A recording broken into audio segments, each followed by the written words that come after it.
most auspicious occasion to take a text.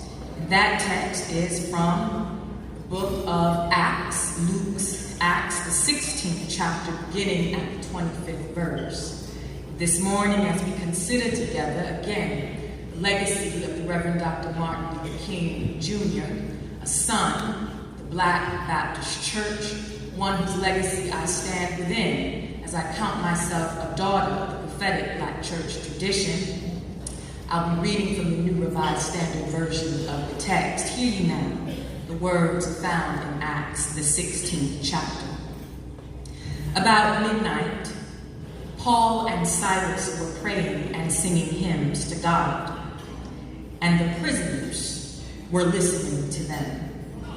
Suddenly there was an earthquake, so violent that the foundations of the prison were shaken, and immediately all the doors were opened and everyone's chains were unfastened. When the jailer woke up and saw the prison doors wide open, he drew his sword and was about to kill himself, since he supposed that all the prisoners had escaped. But Paul shouted in a loud voice, "Do not harm yourself, for we are all here." The jailer called for lights, and rushing in, he fell down trembling before Paul and Silas. Then he brought them outside and said, "Sirs, what must I do to be saved?" They answered, "Believe on the Lord Jesus, and you will be saved, you and your household." This is the word of God. On this Martin Luther King Jr. Day 2020, a day of celebration, one that stands, albeit in the shadow of sorrow, a sorrow that has been most recently memorialized in Ava DuVernay's Selma. Sorrow, however, that we know all too well is not limited to that bloody Sunday of 1965.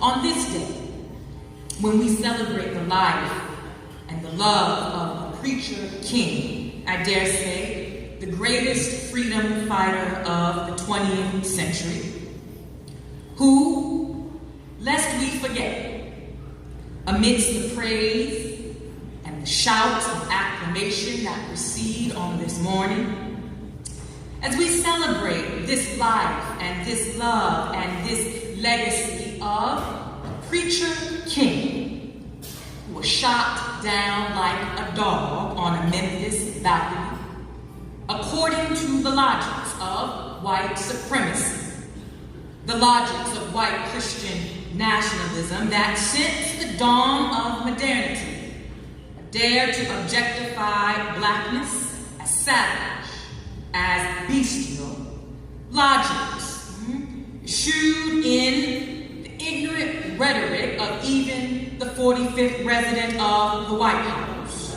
As we consider this life and the love and the legacy of a preacher king, I'd like to speak with you briefly this morning on the subject, the question that has been raised with such precision in the text read in your hearing this morning. What, my sisters and my brothers, must we do to be saved?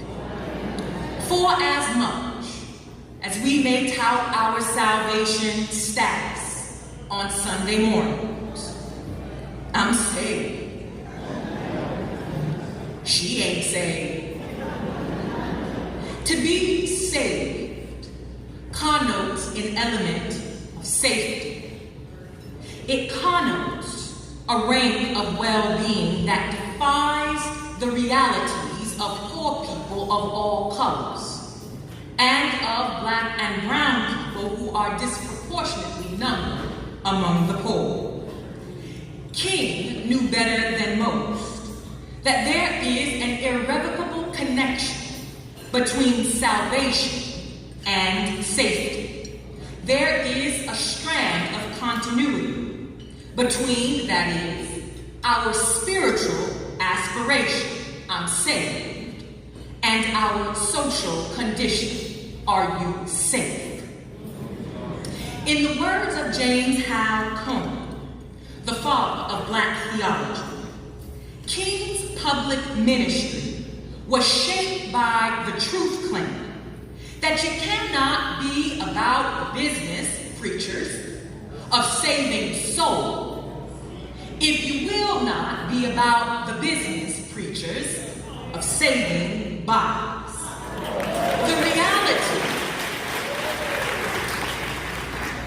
The reality of Trayvon Martin, shot down like a dog with Skittles and Arizona iced tea in his hand. The reality of Jordan Davis, shot down like a dog while listening to music in his own car. The reality of Renisha McBride, shot down like a dog while seeking help after a car accident. The reality of Michael Brown Jr., shot down like a dog with his hands up. The reality of Ray Marley Graham, shot down like a dog in his grandmother's bathroom. The reality of Akai Gurley, shot down like a dog while coming down the stairs. The reality of Eric Garner, asphyxiated by a human noose in the form of the NYPD, in relationship to the reality of Emmett Till. The reality of Annie Mae Collins and Denise McNair and Carol Robertson and Cynthia Wesley. The reality of Jimmy Lee Jackson and the reality of thousands of unnamed Negroes lynched from the Redwood Forest to the Gulf Stream water. These realities affirm the tenuous nature of our salvation, insofar as they confirm, my sisters and brothers, that we Black people are not safe. One third of American children live in poverty. And although African Americans constitute roughly 13% of the U.S. population, 40% of those children who live in poverty are Black children. We've heard it said, bread of heaven. Bread of heaven, feed us till we want no more. But we find ourselves surrounded by hungry children. Do not have enough food to eat in a nation that produces enough food for every person to have 3 square meals per day and 2 snacks. What must we do to be safe? Our children are threatened by educational apartheid in the year of our Lord 2020 that we mistakenly believe Brown v. Board of Education disrupted in 1954. But white flight and the privatization of American education, much like the privatization of the prison industrial complex, has left poor children, who are disproportionately Black and brown children, in separate and unequal educational facilities that are administratively overtaxed, sorely understaffed, and underfunded, so that teachers are restricted in their capacity to teach reading, writing, and arithmetic on par with peer institutions. And our children are limited in their capacity to study to show themselves approved. And we must not forget that the cradle-to-prison pipeline targets these very underperforming elementary schools and school districts in its future projection of how many beds and how many jail cells will be needed in the days ahead. And although statistics prove without a shadow of a doubt that Black people in America do not commit the most crime, that Black people in America do not take or sell the most drugs, that Black people in America do not the most guns, that black people in America are not the most violent of offenders. We, sisters and brothers, are the disproportionately incarcerated, which means that there are more of us in jail today than anybody else. And have you read your Constitution lately, where it says slavery has been abolished except for reason of punishment of a crime?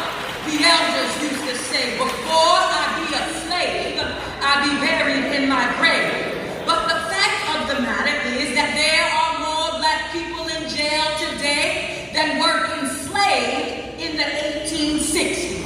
And as current events have revealed, before they can get us to the precinct, before we know what we're being charged with, before they read us our rights, Justice Taney ruled against due process for black people over 100 years ago, when in 1857 he said to one Dred Scott, a black man has no rights that a white man is bound to respect.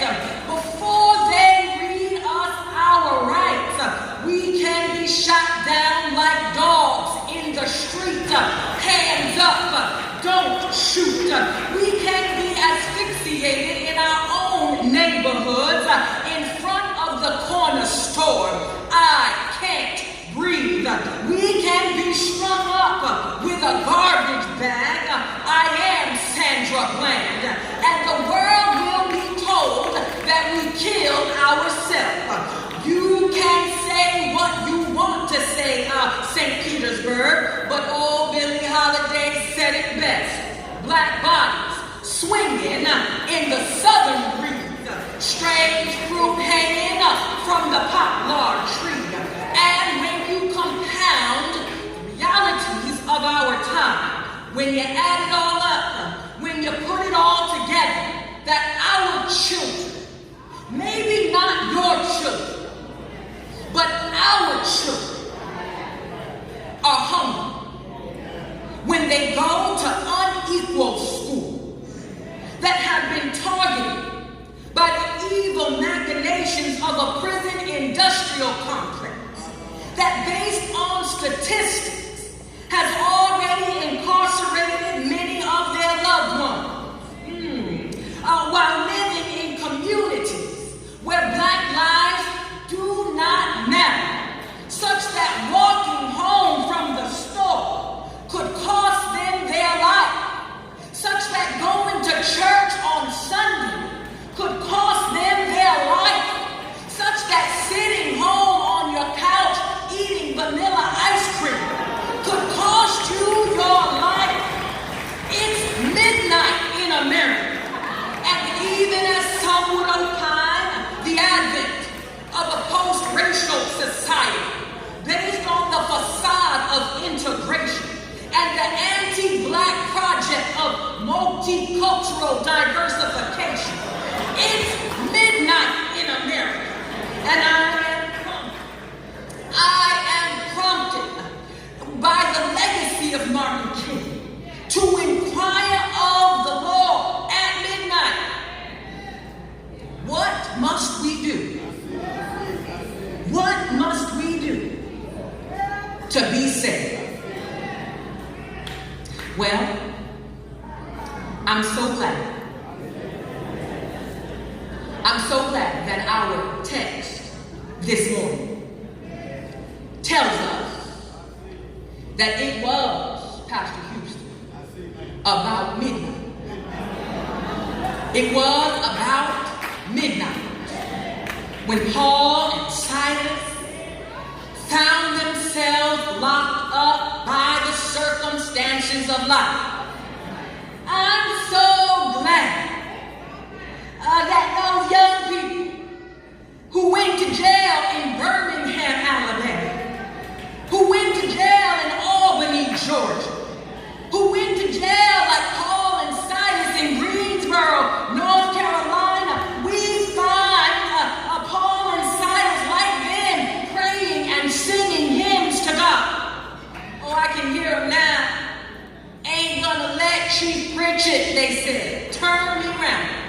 They said, ain't gonna let Bull Connor turn me around.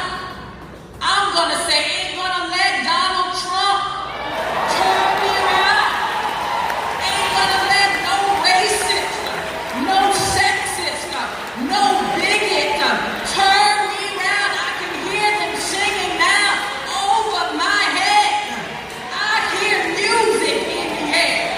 There must be a God somewhere, Paul and Silas. Paul and Silas, like King and the freedom fighters of the South, found themselves in unsafe territory at midnight. It's midnight in America. Locked up by the circumstances of life. And yet, sisters and brothers, they were still singing. You see, in a world where our children continue to be slaughtered and exploited, in a world where the black church, the moral compass of this nation, has been publicly bastardized by the likes of network TV, preachers of LA, preachers of Detroit, preachers' daughters, Mark Burns. In a world where we have to teach our children how to dress so as not to be killed, where we teach them to work twice as hard or half as much. Sometimes all we can do is recall those who came before us and what they would do in times of trouble. Now we know about Paul and Silas. We have heard the freedom songs of the movement, but I'm talking about what Big Mama and them would do at midnight. What Big Mama would do when there was no more money. When there was nothing left, what Big Mama would do when she didn't know how she would get Junebug out of jail. About midnight, Big Mama always had a song. My grandmother would say, "Blessed assurance, Jesus is mine. Oh, what a foretaste of glory divine, heir of salvation, purchase of God, born of His Spirit, washed in His blood." A few years ago, I found myself on a surgeon's table. I had nothing left. I was devastated by my diagnosis. I had no phone, no friends were there, no food. I had to fast for the surgery. My husband was out in the waiting room. He wasn't there. I had nothing. It was about midnight in my life. I had nothing but my grandmother's song. And so as the anesthesiologist put the needle in my arm, I started singing to myself, "Perfect submission, perfect delight. Visions of rapture now burst on my sight." And when I woke up, I picked up where I left off. Angels descended. Bring from above echoes of mercy, whispers of love. Sometimes, when it is about midnight and life has us locked up, we have to participate in our own salvation by remembering what we celebrate Dr. King today, remembering what those who came before us have already done. To remember King, when it is midnight in America, is to participate in our own salvation. It is remembering a word that was enfleshed in a black Baptist preacher, born in Atlanta, who said true peace is not the absence of tension, but the presence of justice. A man who said the measure of a man is not where he stands in times of comfort, but where he stands in times of controversy. A man who said freedom is never given by the oppressor. It must be demanded by the oppressed. A man who said injustice anywhere is a threat to justice everywhere. A man who said, out of a mountain of despair, a stone of hope. A man who said the moral arc is long, but it bends toward justice.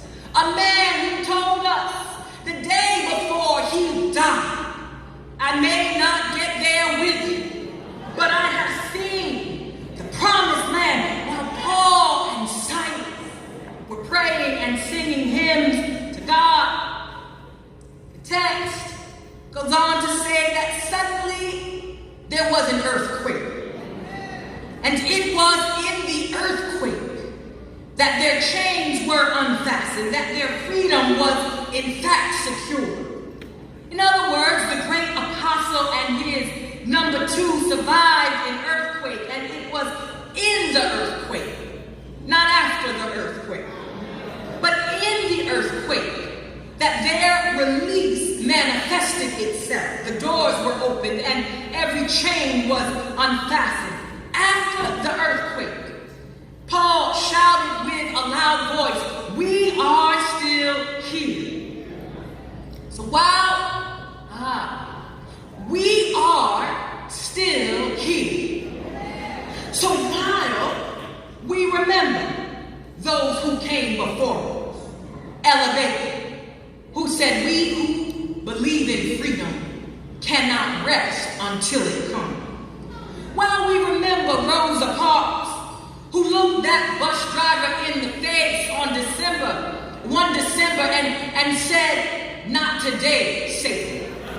When we remember, as we remember Septima Poinsett Clark and Fannie Lou Hamer, who said, "I'm sick and tired of being sick and tired." As we remember Mahalia Jackson, who told King, "Tell him about the dream, Martin." As we remember them, we participate in our own salvation for the sake and safety of those who will come after us. And it requires that we remember the basic premise of the movement for Black freedom in America that began long before the Reverend Dr. Martin Luther King Jr. It began in the Amistad Rebellion. It began with Nat Turner's vision. It began on Harriet Tubman's railroad. The basic premise that tells us freedom has never been free. And although we may have to live through some earthquakes, the sin of legal chattel enslavement and American Jim Crow, the assassination of our leaders like Martin Luther King Jr., the assassination of our leaders like El-Hajj Malik El-Shabbat, who empowered us to be black and proud by any means necessary. The assassination of Medgar Evers, who told us you can kill a man, but you cannot kill his idea.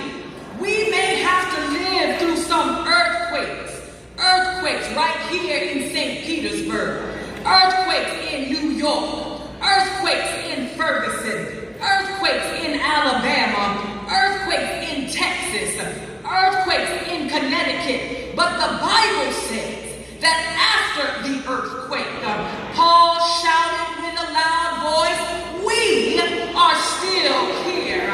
And I stopped by St. Petersburg today while the earth is quaking with violent tremors.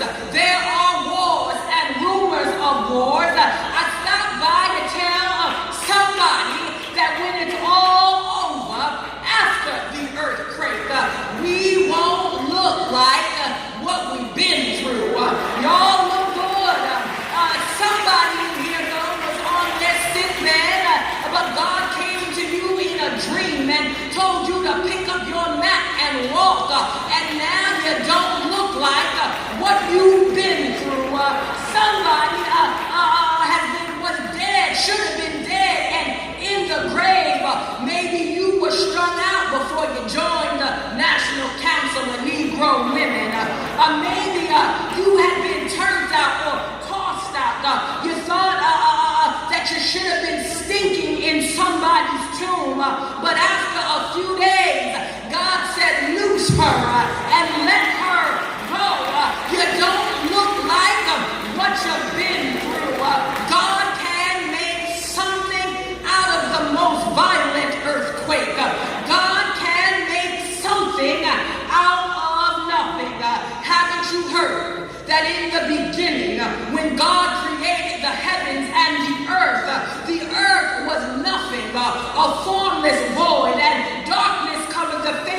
the deep. But God said, fiat lux, let there be light.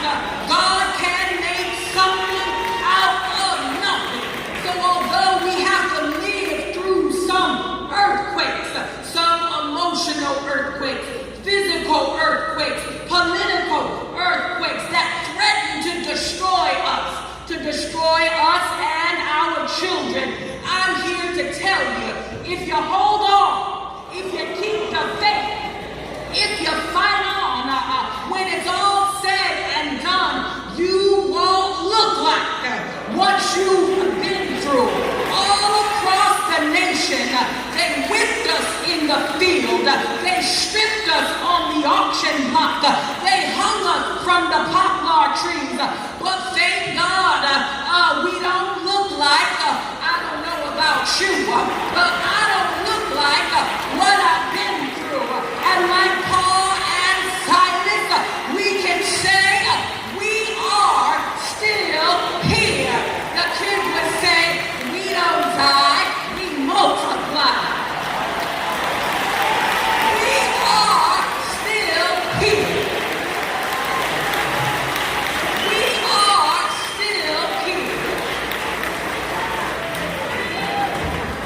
And I'm done. But win the jail. Win the jail. So this is how the liberation of the oppressed is also liberation for the oppressor. Win the jail. Found out that after all of that, we were still here. Singing, praying, marching, protesting, sitting in. That after Paul and Silas, our ancestors in the Lord, had been seized and dragged and unjustly incarcerated. Some of you, if I were a betting woman, I would bet, were there. You were the one who was seized and dragged for marching with King. Some of you may have been there, unjustly incarcerated for sitting in at a lunch counter. Some of you were there. You remember the day when the buses were desegregated. You remember the day when they killed our King. When we come to moments like these to remember and celebrate his life and the lives of many others who were born out of and inspired by the great Black prophetic tradition of the church, yes, we come with our songs. Guide me, oh, thou great Jehovah, pilgrim in this barren land. I am weak, but thou art my hope in thy powerful hand. Yes, we come with our songs and we come with our fine linens that cover up the burns and the bruises so we don't look like what we've been through. But given what we are facing in the days ahead, like the jail, we ought to come to these moments, these breakfasts, these kinds of gatherings, trembling and inquiring of the Lord concerning our social and our spiritual condition. What must we do to be saved? When we can't sing anymore, Lord, what must we do to be saved when we cannot pray anymore? What must we do to be saved when we cannot march or protest or sit in anymore? What must we do to be saved? Paul said this. He said, believe on the Lord Jesus, and you and your household will be saved. Surely we know that King was interfaith in scope, and ecumenical in scale. That means that the Black movement for freedom has always included everybody on the side of freedom. Everybody.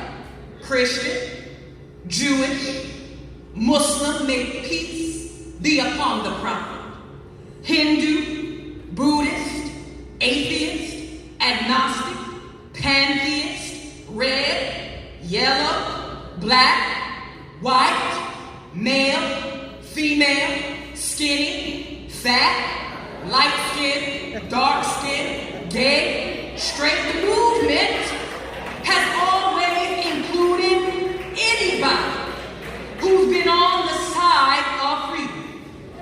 And in many ways, because of the inclusive nature of the Black church, a church that was born because Blacks were excluded from the church. See, King was a son. Don't let anybody try to fool you. See, they try to pitch him as this great philosopher, this great intellectual, this great son of the university. King was a Baptist preacher. And as a son of the Black church, the inclusive nature of Black church origins, everybody who wants to be free is included. The inclusive nature of the Black church origin means that the movement for which King sat at the helm was for everybody. But in the Black church, although we know that we participate in our own salvation through the faith of our songs and the action of our hands and feet in the world, let me say that again, in the Black church, although we know that we participate in our own salvation through the faith of our songs and the action of our hands and our feet in the world, we also know King was a Black Baptist preacher. We also know that our salvation is of the Lord. Paul said, believe in the Lord and you will be saved. Well, we might need to ask today, even amongst the interfaith and the ecumenical tenor of this gathering, we might need to ask for some of us, who is the Lord?